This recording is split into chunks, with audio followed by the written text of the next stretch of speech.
Hi there. Great news. HBO just announced that they have officially renewed House of the Dragon for a second season.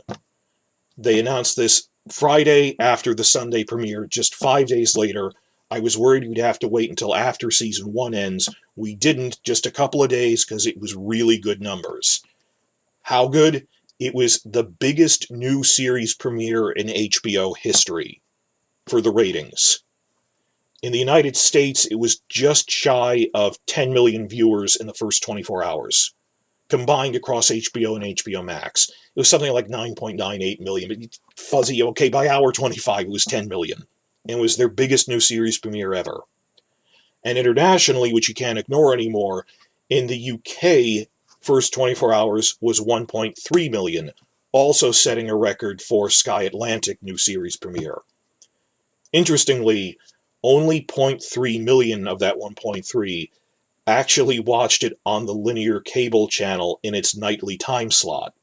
The other 1 million either stayed up to watch it at 2 a.m. local time because of the global release, or watched it with breakfast or as soon as they got home from work throughout the day. And that just shows you how important streaming is now. That remember 7 years ago, and it's so weird, back in season 5 when the old dinosaurs in charge of HBO, who aren't in charge anymore, were saying, yeah, I guess we need HBO Go as a supplement to our cable channel, but you should really be buying our cable channel.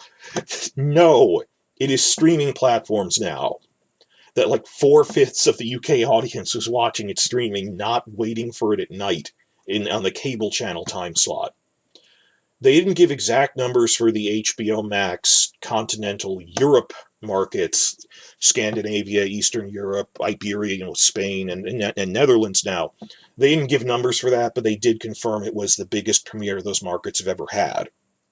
So this was a record-setting new series premiere. And notice that I'm emphasizing new series premiere, not season premiere of a returning very popular show. That's not a fair comparison. Euphoria Season 2 premiere was 13 million. Much less, the Game of Thrones Season 8 premiere was 17 million.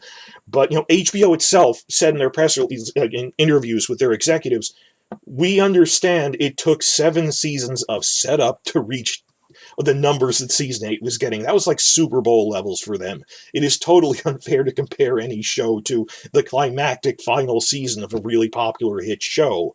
That's silly. But they're going, these are really good numbers. 10 million in the United States for the premiere, and for all the other market regions as well. I really hope they start making a combined global number for this, but they didn't 5 years ago, so to compare it to Game of Thrones, I have to use the local numbers for US or UK, but this was the biggest new series premiere in HBO history, officially, which means they immediately greenlit it. Now, if you're new here, or I need reminding that 3 months ago, Redanian Intelligence, the big Witcher fan site, did report that they had been quietly and unofficially renewed for a second season. Which just means that HBO's executives saw the rough cuts of the first season, thought it was really good, and just quietly pulled aside Ryan Condal, the showrunner, and told him, don't hold your breath, don't waste time waiting for the official green light. For appearances, we need to wait for the season premiere and see the numbers, but we're pretty sure we're going to renew this for a second season, so don't just sit around wasting 3 months. Go ahead and get your writing team together and start work on writing season 2. Don't delay that. So we know writing has already been going on for 3 months, which is good. Nonetheless, there's only so much progress they could make with the writing phase, that then you have the casting phase, pre-production, building all the sets, and filming, which will happen next year. Redanian Intelligence itself pointed out in their report 3 months ago, back in May, there is no way we are getting season 2 in calendar year 2023.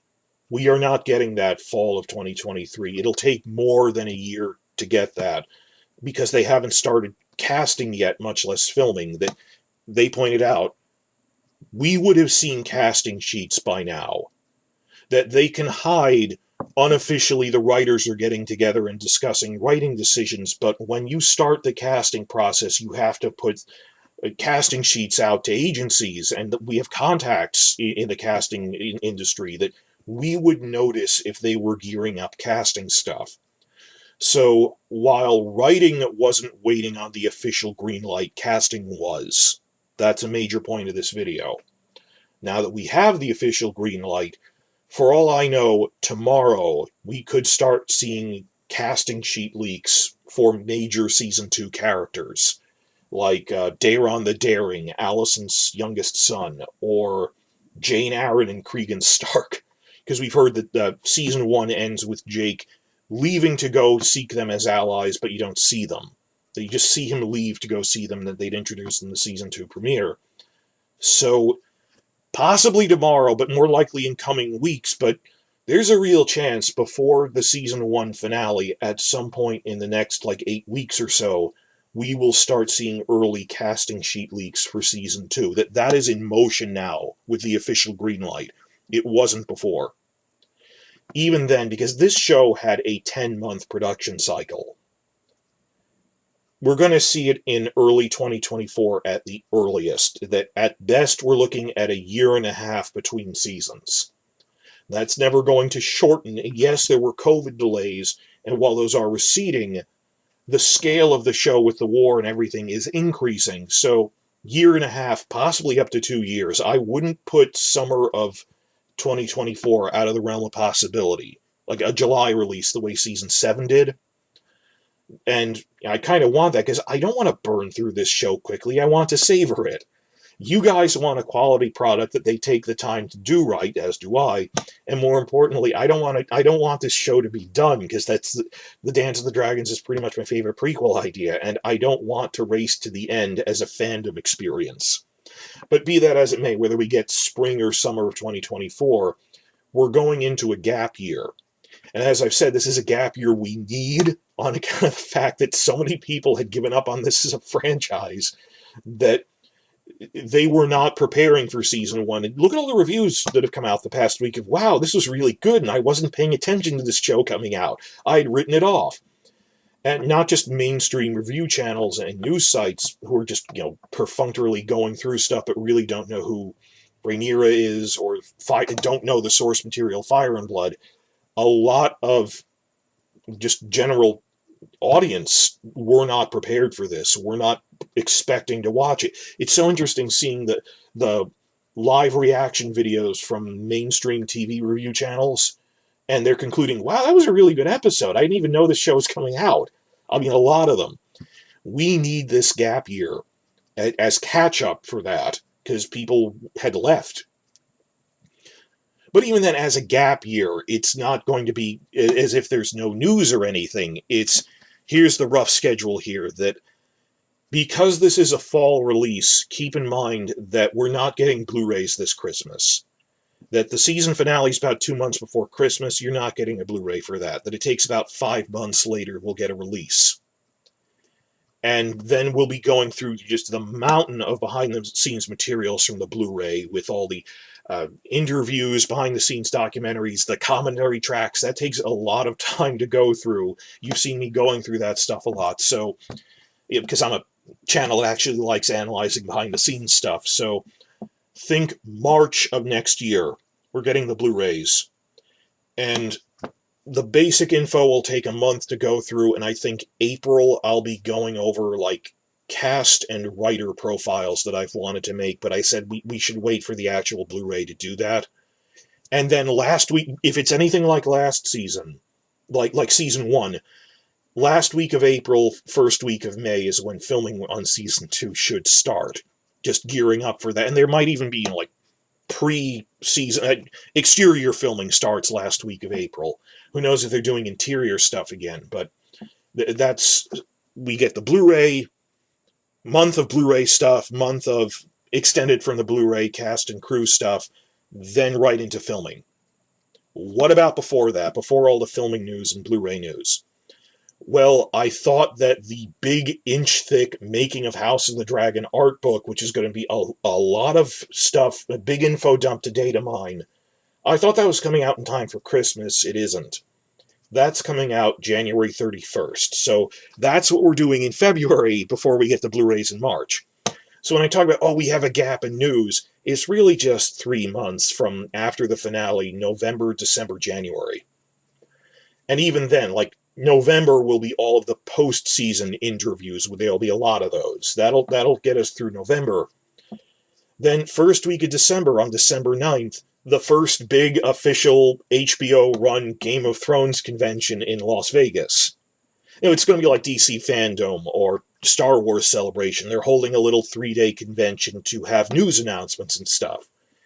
And after the success, I kept saying this, after season 1 is a hit, we'll see season 2 renewal, and then in short order we'll start seeing a lot of announcements about other spin-offs, which we know are in production. There's 3 or 4 live-action things and 3 or 4 animated things. When I say animated, they said, no, these things are like at the quality level of Netflix's Love, Death, and Robots. These are major animated projects. Think like Marvel's What If level quality. That this is something that stands up. It's not a supplement.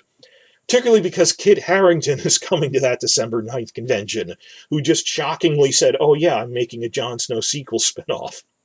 And he'll probably have announcements about that. So we really just have a 4 to 6 week cool down time after the season 1 finale, where there will be interviews and stuff to go through, and we'll be playing catch up on all the info we didn't catch first run. Then big convention news in December, and the fallout from that for it's a matter of weeks, not months, 6 weeks until the book comes out, which has all this other info to go over. So there'll be a steady stream of info to go over in this. And this will really be the last gap year. And even it's a gap, but it's a gap we need. They're going to start making other shorter spin-off things, like an animated project or a shorter Nymeria thing, Nymeria and the 10,000 Ships, which they were really setting up in the season premiere episode. Just prominently going, oh, this is who Nymeria was. She led the Rhoynar, the 10,000 Ships.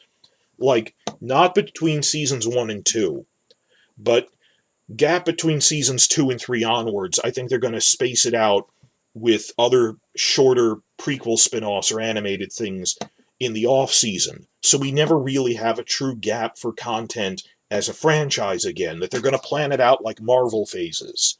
That, okay, if House of the Dragon is coming out this spring, in fall we have our version of Miss Marvel. If they're coming out the following fall, that spring, we get our version of Marvel's animated What If. That they got to start planning this cinematic universe out in phases. That they're going to stagger the release in phases, so we never have a true gap for content again of a full year from about season 2 onwards, 2024 onwards. That we must respect the phases if we are to build a cinematic universe out of this. So the big news, though, is with season 2 renewal, which was really a formality and rubber stamp, this does mean that it's the green light for casting leaks. We will start getting casting sheets going out, and maybe tomorrow, maybe 2 weeks from now, it's exciting to think that before the season 1 finale, we will start seeing casting rumors, not for actors, but descriptions going out for we're looking for Cregan Stark. That's going to be amazing. And I'm going to close by saying that I really recommend this new fan site, wakethedragon.net, because these are the guys that for the past 2 years I have been using as my primary news source. Like 90% of the casting news that you see me reporting on comes from this crowd of people. They're all the fan site leaders who found each other on the House of the Dragon subreddit and were the hardcore center group, the inner circle, who was really focused on casting leaks. And not just random people, I mean like the lady who runs the Game of Thrones Greek language Facebook group, or the Croatian YouTube channel. House of the Dragon Brazil is one of the biggest Portuguese language YouTube channels. That various different fan sites, a lot of them are from Europe or from the non-English fandom, but they speak English. Because it's an international fandom now. They all just found each other over subreddit. I'm not a member of this group. I'm like a third tier. I know them and they know me, and we trade info, and I like them, and they go, hey, thanks for reporting on our stuff on your YouTube channel. But they were together for 2 years, and as the show is coming out, they said, major news sites are ignoring House of the Dragon. Maybe we should just make our own fan site to report on it ourselves. And that's what they did, and they made wakethedragon.net. Expect a lot of activity from this news site starting now. Not just because it's season 1, I mean, because with the green light, with casting leaks coming out, these are people who know how to search casting agencies better than I can. They have profiles that you have to pay for that I don't have. They have contacts in the casting industry who are, casting agents who go, yeah, a casting sheet came out. Their stated goal is, word for word, we want to be for House of the Dragon and the World of Westeros cinematic universe, which is a name they're batting around the office at HBO. We want to be for House of the Dragon what Redanian Intelligence is for the Witcher fandom, where they're the news site that's mostly focused on casting news and filming spy reports. I highly recommend them. They're the news site that I use for that kind of thing, and I've been using them for 2 years as we're going into the casting leaks thing. So in the comments section, I guess now is time to speculate on what casting sheets do you think are going out for season 2, and which do you look forward to the most? I'm not even sure if the dragon seeds will show up in season 2 or possibly as late as season 3, though. Like, people will ask, will there be Nettles? And I'm not sure because I don't know what season they're introducing her. Because, it's not a straight up adaptation of a book series, it's an outline. So I don't know when they're going to shuffle the dragon seeds, and she might cameo in season 2, even if it isn't a full storyline. My hope is that season 2 takes its time and ends with the Battle of Rook's Rest instead of burning through material, but based on things they're setting up in season 1, we should be seeing casting sheets for Daeron the Daring, probably the Blackwoods, Allie Blackwood and everyone. Some of the other Lannister characters, maybe, but Jane Arryn and Cregan Stark will be pretty big in there. And that's generally what I think we're looking at. So tell me in the comments, what are casting leaks that you're standing on tiptoe really looking forward to, now that we have this green light?